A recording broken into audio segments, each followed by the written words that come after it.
ask some questions, please. That would be most welcome. Our next presenter is Jim Titcomb from Ixblue, and the title of his presentation is Sparse LBL, How to Enhance Subsea Positioning Performance. So over to you, Jim. Thank you. Well, thank you everyone for having me here. And we'll, I guess, jump straight in and start talking about the subject. As just mentioned, Sparse LBL, How to Enhance Subsea Positioning Performance. We're going to look at really what it is, how it works, why we want to do it, what kind of performance can we expect, and a tricky one with Sparse LBL, calibration. How do we actually calibrate a sparse system?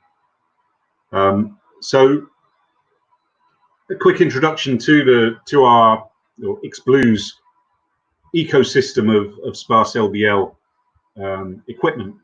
The Canopus system is really a fusion of inertial navigation, traditional long baseline type techniques, and USBL, and it's all tied together with a software package, which I see here is labeled Canopus Supervision Software, but is now branded Delf Subsea Positioning.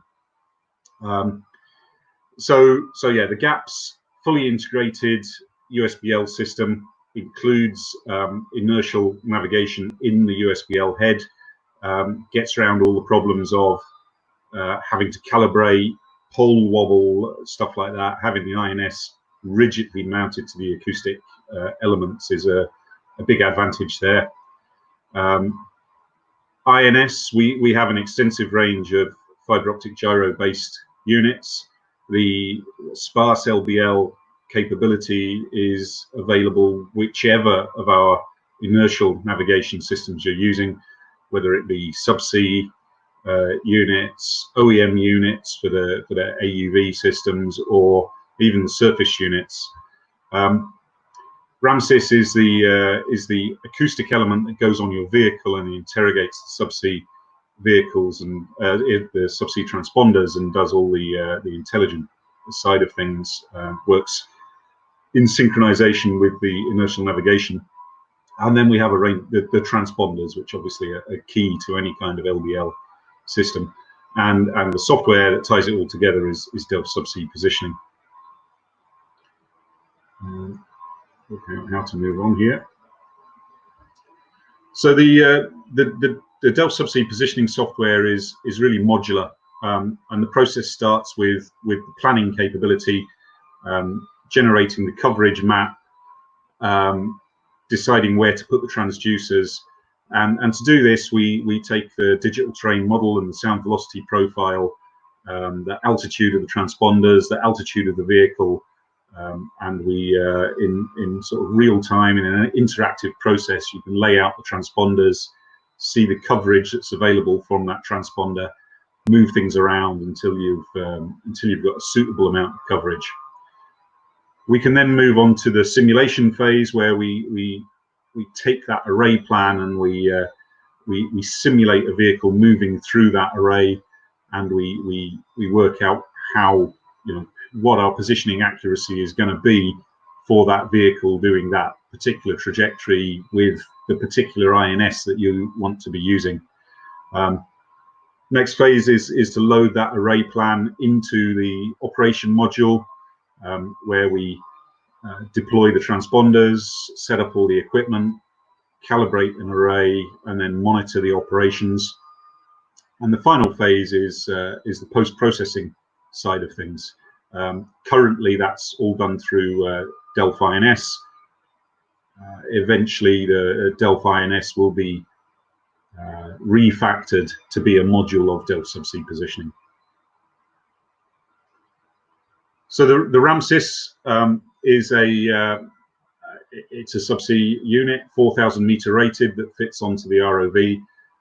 Typically, it goes in between your vehicle control system or your ROV multiplexer and the INS, handles the power and the communications to the INS. So when you're upgrading an existing INS-equipped vehicle. It's just a matter of putting the RAMSIS in between, in line between the INS and the vehicle. It comes in a modular unit as well, or an OEM unit for integration in an AUV.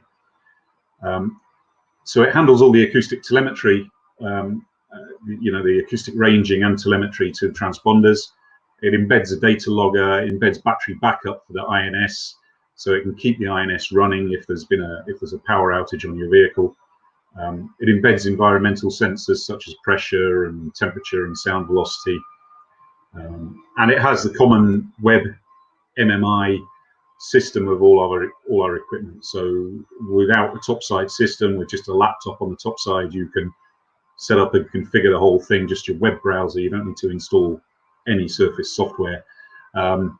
If you do want to use Surface software, then obviously DSP is the package. The Delve Subsea Positioning is the package that does that. The Canopus transponder is again a 4,000 meter rated transponder, as you would expect. It's in the MF band, although we do an LF band that tends to an LF version tends to get used more in the scientific market. It has an extremely low power consumption in standby rate, which we'll look at later. And again, as with the RAMSIS, internal, external environmental sensors and embedded data logger is there. Configuration through Wi-Fi, and it's compatible with most market accessories and interfaces. So how does it work? Well, it's all about tight coupling of INS, DVL, and range measurements. It works throughout the whole range of the INSs, as I mentioned before. And the key thing is, when you have an INS integrated with a DVL, the position drift is really related to the distance you travel. If you're not traveling, if you're station keeping, you have very, very little error in your position, error build-up in your position. And that's illustrated here with a position drift over a straight line with a fins unit, for example, and one of the modern generations of DVLs from either Nortec or Teledyne. Then you have a 0.05% travel distance drift rate.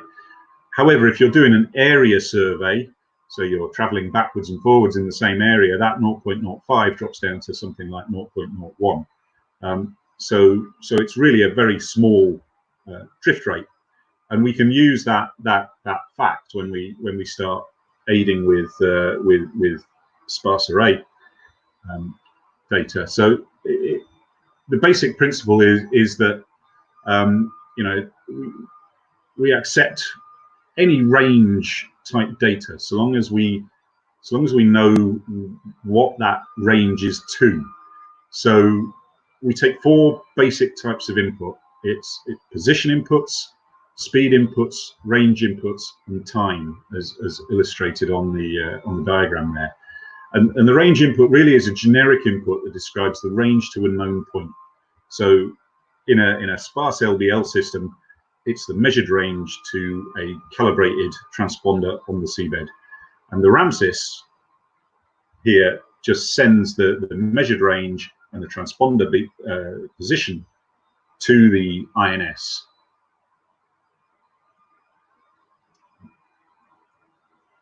So how does that work within the INS? Well, if an INS receives a range to a known point, then that INS must be sitting somewhere on a sphere around that known point.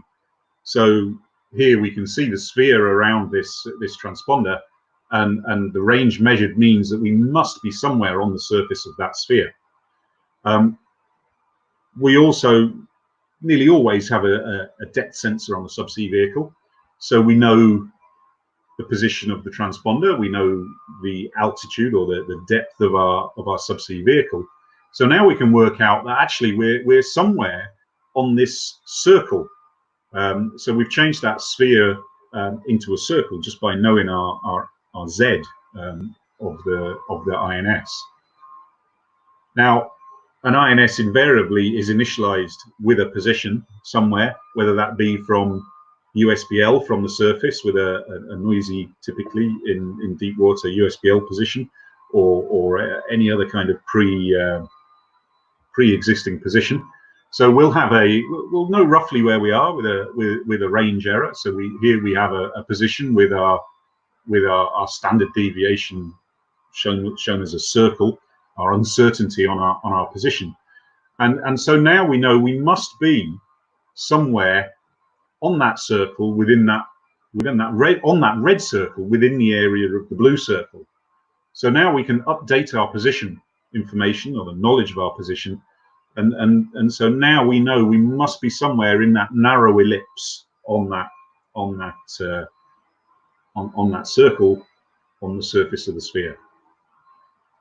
So how do we make use of that in real life? Well, imagine a vehicle traveling along a pipeline. We're in a couple of thousand meters of water, and we've been using USBL during our deployment.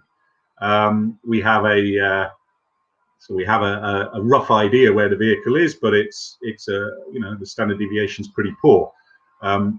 So now we can measure a range to a transponder, and I've illustrated it here with that range showing as quite a large or a thick circle, should we say, implying that we're at a long range, and our standard deviation of that measurement is quite high. So we can, but we can still use that to update our error ellipse, and then we move along the pipe quite a significant distance in this illustration before we take another range. Now the aspect has changed. The aspect between the vehicle and the transponder has changed slightly at this stage, we're closer to the transponder, so the uncertainty of that range measurement is slightly less. So we see a narrower circle, and now we can update our error ellipse once again, and we get a slightly smaller error ellipse. And then we move along again, and now the aspect has changed quite significantly. And when we update the error ellipse, we get a significantly smaller position. So that's really the principle of it. It's we can see here with just the 3 range measurements, as we move along the pipe, we quite significantly change our error ellipse.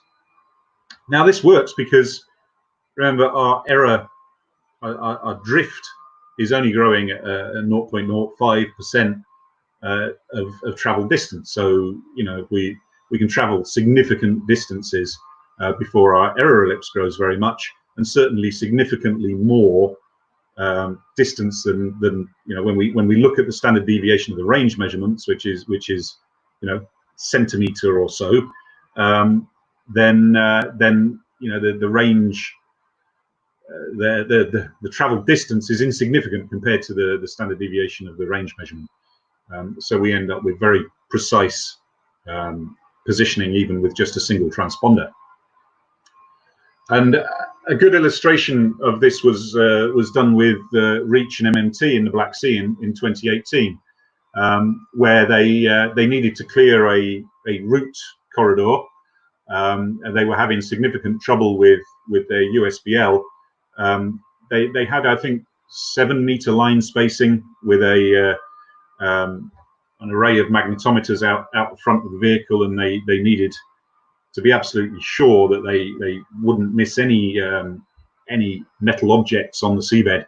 And their USBL was giving them their error budget for their USBL was around 12.5 meters.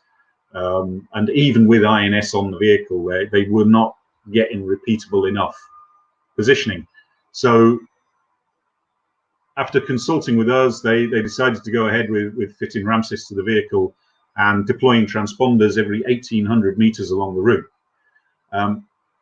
with a 300-meter offset from the pipe, all on one side. That meant they had zones of overlap of 400 meters where they were receiving ranges from 2 transponders every 1,800 meters, and the rest of the time they were only receiving ranges from a single transponder. And that, in real life, how did that work out for them? Well, On the left there, we see MMT's slide, or we see MMT's slide. On the left, we see their results using USBL, where with a single target, they've got a clear bust on those targets, measured in numbers of meters. Whereas on the image on the right, using the RAMSIS and this sparse array aiding, then they were getting very repeatable results. And the quote from MMT was that it was decimetric positioning or repeatability. So that's 3D sparse, what we call 3D sparse. So it's physically sparse. We've reduced the number of transponders in the field or in the array and spaced them out, so it's 3D sparse. Another concept that we can look at with this is what we call 4D sparse, where we might deploy the same amount of transponders in an area, but instead of interrogating all the transponders at once, we can take advantage of the fact that our error doesn't grow very much in significant times, and we can interrogate one transponder at a time. So in the top illustration, we see we're sending a common interrogation to a subarray of 4 transponders, and we're probably going to do that every 2 or 3 seconds to give us a typical LBL position update. Using the 4D sparse technique, we can instead interrogate those same 4 transponders, but one at a time, and we can spread that out. So maybe every 10 seconds we'll interrogate 1 transponder, and we still get, over the period of a minute, we still get a range from each of the 4 transponders, and our error ellipse is corrected in all those axes. So we get very precise positioning. We get a position out of the INS at 100 Hertz, and we're still getting, you know, a few centimeters positioning accuracy. So an illustration of how that helps us, and it's all really about the battery usage. If we assume a small 6 transponder subarray with typical LBL interrogating every couple of seconds, with a setting on the transponder of high ping power and a standard transponder with alkaline batteries, then you know the maths work out that you get a battery life of approximately 45 days. If we use the same subarray operating with Canopus transponders and the 4D sparse technique, ping power set to high, 1 transponder interrogated every 10 seconds, and a decimetric positioning output at 100 Hertz, the battery life is approximately 1 year of continuous use. So that's a vehicle in that array for a year, using it continuously. And you know, obviously, typically the vehicle is not in that array for a full year, and you can have multiple years on field without a battery change. You have to consider your corrosion and cathodic protection over that period, but the batteries are going to be fine. Performance expectations on the I mentioned earlier that Delft subsea positioning includes simulation capability, and here we see both a simulation and a trial using a single transponder. On the right, we have a trial conducted in La Ciotat from a surface vessel with RTK GPS reference and INS, a FINS DVL with a single range aiding. And on the left, we've got the simulation of a similar layout, and we see that the simulation agrees with the real time, giving us about 50 centimeters maximum error in both cases. So calibration is a big problem for a sparse LBL, particularly for a 3D sparse. It's not a problem for 4D sparse, because you can do all the same calibration techniques as you would for a standard LBL. But when it comes for 3D sparse, you know, you can't do the standard range LMS array adjustment as you would normally do. You must calibrate each individual transponder, and traditional surface boxing methods would require a serious amount of vessel time, and this really is the biggest drawback to 3D sparse LBL, in our view, anyway. So there's a couple of options. First of all, obviously we'd like everybody to go out and buy a DRIX to do sparse array boxings. With a DRIX, the typical rule of thumb is 10 minutes for 10 centimeters in 1,000 meters water depth. Double the water depth, double the time, or halve the accuracy, whichever way you want to go. And this has been validated in Sea State 4 in La Ciotat in 1,000 meters, and it's been validated in the Caspian in 500 meters, and we can see on the graph there those jobs and the validation in Caspian and in trials offshore La Ciotat. Another feature is being able to use altitude of the vehicle to give you visibility for calibration, and in this case we're doing an ROV SLAM, and we'll look at what SLAM really means in the next slide, or how that works. But in this case, the ROV is using the range measurements to a couple of pre-calibrated transponders to do a special kind of boxing. You can imagine it as a boxing. It's not strictly a boxing, it's a SLAM, but it's flying around these two uncalibrated transponders to calibrate them, and its position aiding is coming from the ranges it's measuring to these two transponders over here. You couldn't do a traditional calibration here because you can't get a direct range between the reference transponders and the transponders under calibration. The ROV can be using any position aiding that's available or any range aiding that's available to it while it's doing this process. So it could be receiving USBL from the surface, or it could be using existing transponders, or optical, in the future, optical target recognition ranges and such like.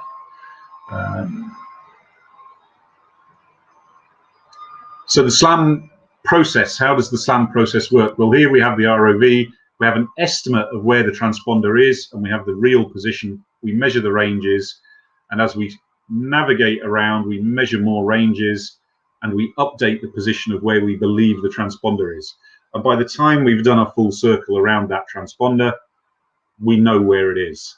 And as we go, the algorithm tells us how well the range change is correlating with the motion we're measuring from the INS, and we get a standard deviation that tells us how good our calibration is. So we have a choice. We can either decide we're going to do a single clockwise or single anti-clockwise, or we're going to do clockwise and anti-clockwise, or we can just circle around until our standard deviation reaches a preset threshold. And this circle can be pretty tight around the transponder. It doesn't take a long time to drive an ROV around the transponder at a range of around 10 meters.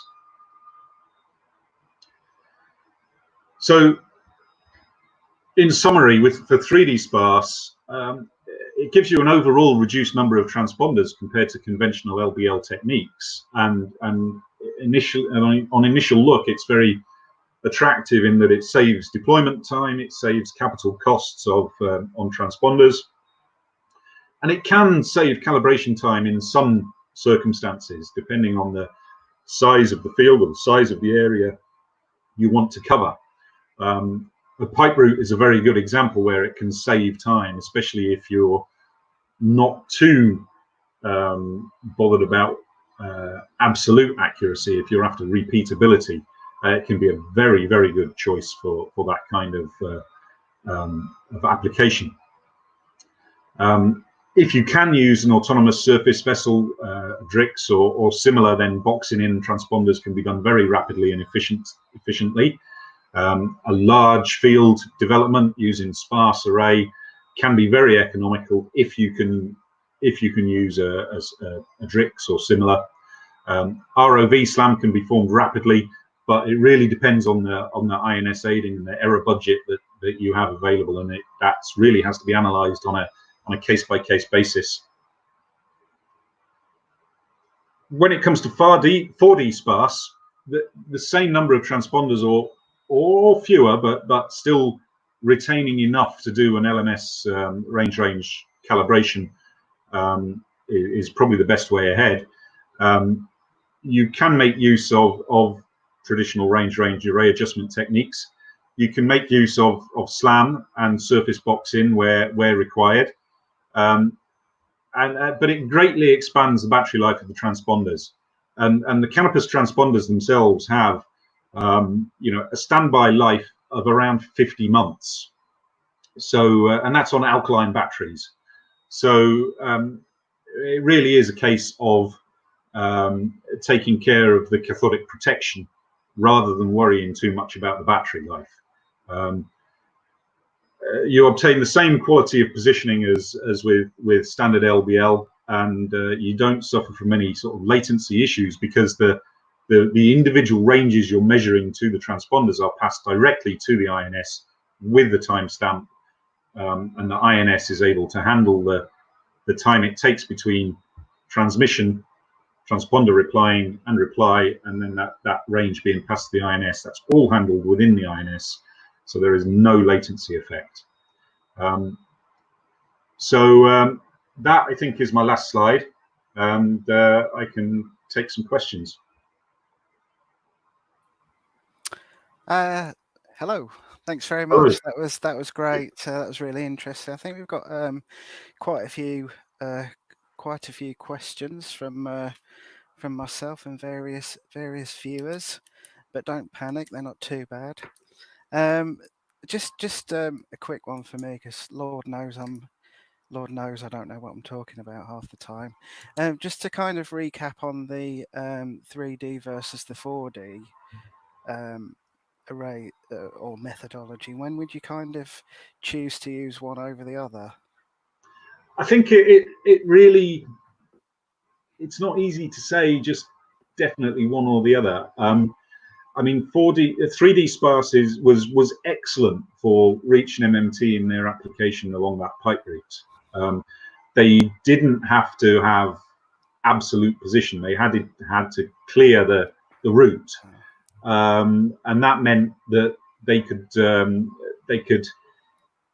deploy the transponders with the ROV and do a SLAM of that transponder by flying the ROV around it, while they were positioning that ROV on USBL. Now, they took a lot of care to make sure they had a current sound velocity profile, and they were positioned directly above the vehicle to minimize their known issues with USBL, particularly in that area.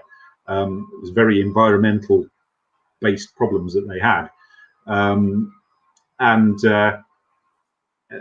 so they could get a good calibration fairly quickly, or good enough for their application.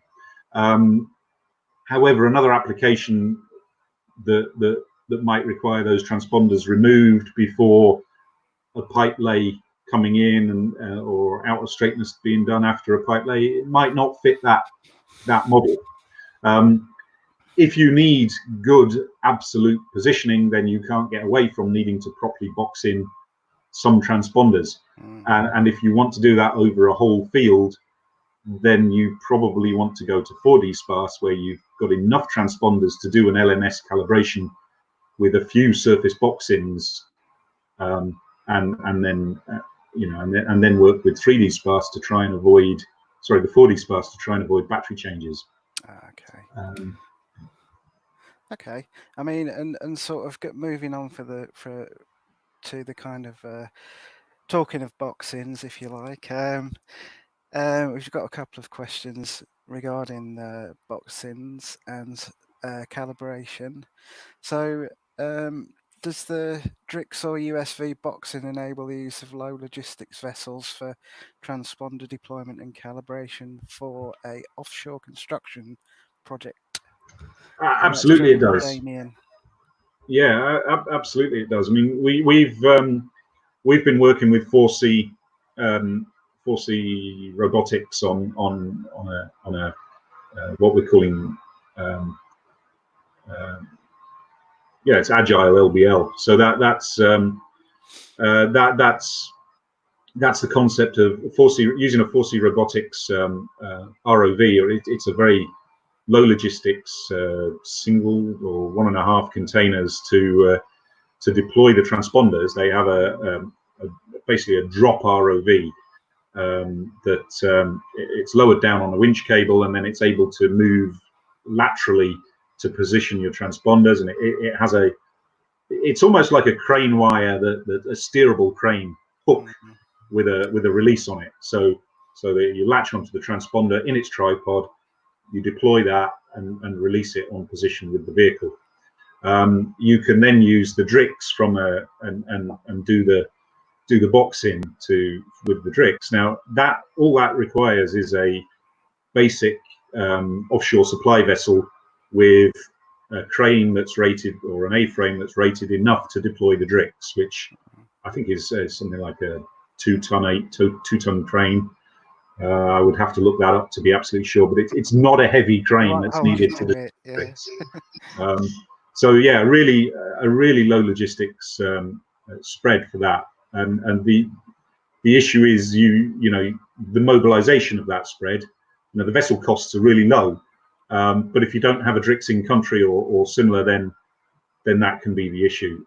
If there's a large campaign to do, it becomes financially viable, or if there's multiple fields to do, or if there's other work in country that you can utilize the DRIX for, maybe shallow water portion of the pipe route or such like, or touchdown monitoring for long laybacks using the DRIX. So there's a whole host of applications, but typically for a medium-sized field, and it's just the one field, it's difficult to justify the mobilization. Yeah. Okay. And could from Damien again, I suppose, kind of, talking about the DRIX there, just kind of following on from that, could the ROV SLAM methodology be extended to an AUV using USBL? Absolutely, yeah. From our system point of view, it makes no difference whether you're on an AUV or an ROV or an ASV, whatever. It's all capable of being completely self-contained without a topside. So yeah, we don't need that umbilical to the surface. It just gives you that monitoring capability, or that live monitoring capability, should I say? Okay. And is there a kind of again, I suppose, following on from that, is there a kind of obviously there's a demonstrable saving with that, so time wise and cost wise, do you have a rough idea or a kind of estimate as to how much the difference in time and cost would be? Well, we've had a recent we had a recent customer quote us. They're expecting to save over $1 million. Not sure whether it was pounds, euros, or dollars, but over $1 million on a job by eliminating a battery change mid-job. So the 4D sparse can really pay for the cost of the transponders, basically. Okay, yeah. Okay, that obviously was from an operator, the time saving question there as well. Okay. We've got a few questions here. Canopus. Can Canopus accommodate multi-vehicle operations with multiple interrogations of the same transponders for more than one vehicle? That's from David Ross. Right now, not, but the architecture allows us to have multiple reply codes in a single transponder. So it's on there's a number of things on our development path for the Canopus transponder, and certainly one of those is to add in a whole host of different interrogation and reply codes in the single transponder. Certainly we have the capacity in the transponder for that. So we can imagine having 6 different interrogation and reply code setups. So 6 vehicles or whatever, and we have various multi-user models, should I say, of operation that are currently being looked at. So can you say which ones are going to come before others, and or it's hard to say at this stage. I mean, it's going to depend on the development team and how they get on with various things. But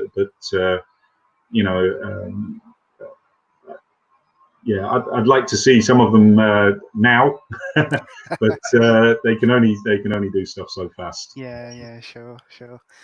Okay. We've got a question from Duncan Bell.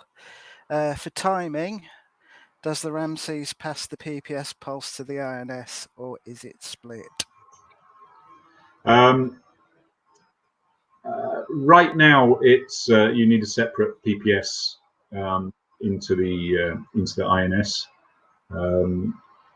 Again, maybe with the next generation INS, we'll be looking at more network-based time synchronization, which will allow us to do that with direct through the campus, through the RAMSES, should I say?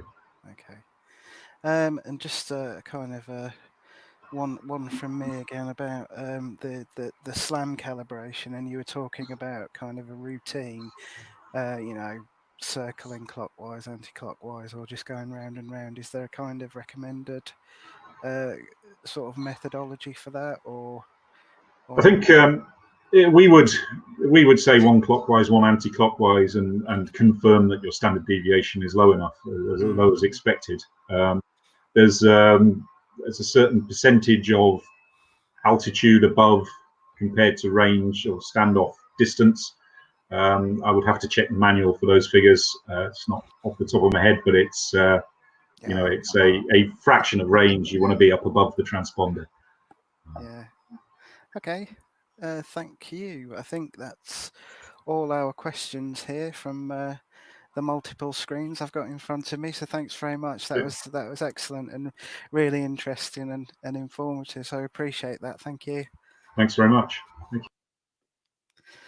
So guys, thank you very much for joining us. That's now the end of our joint presentation, and there's Selena again. Hi, Selena. Hi, Simon. It was great, wasn't it? Yeah, that was excellent. Some good questions from everybody, and we appreciate you all joining us this evening. And now we had 30 people in the chat room and 50 people watching the live stream, and great presentations from Damien, Walter, Alan, and Jim. So much appreciated on behalf of NOSP. Awesome. And like I say, from a Hydrographic Society point of view, we haven't got anything planned at the moment, but we are thinking about it for the summer period. But we will let everybody know. So just do keep an eye on the LinkedIn page, and we'll also keep you informed by email as well. So from my perspective, I'll let you all go and have your dinner. Yeah, I think it's that time. Yep, I just put up, let's see, there beneath us, the email addresses for both NOSP and for the Hydrographic Society in Scotland. So if you're not on our mailing list, make sure that you email at least one of us, maybe both of us, and we'll make sure that you keep updated on all of the upcoming events. So we also don't really know what's going to be happening in the autumn. We have some dates set aside. Our annual dinner is booked and pretty much paid for, so I certainly hope that we can get together in November. But I hope that we can do some in-person and if not, some virtual events also in the months leading up to the annual dinner. Yeah. So that's it for me. Thanks so much for everybody. Have a good evening. Guys, have a good evening. Bye-bye. Bye-bye.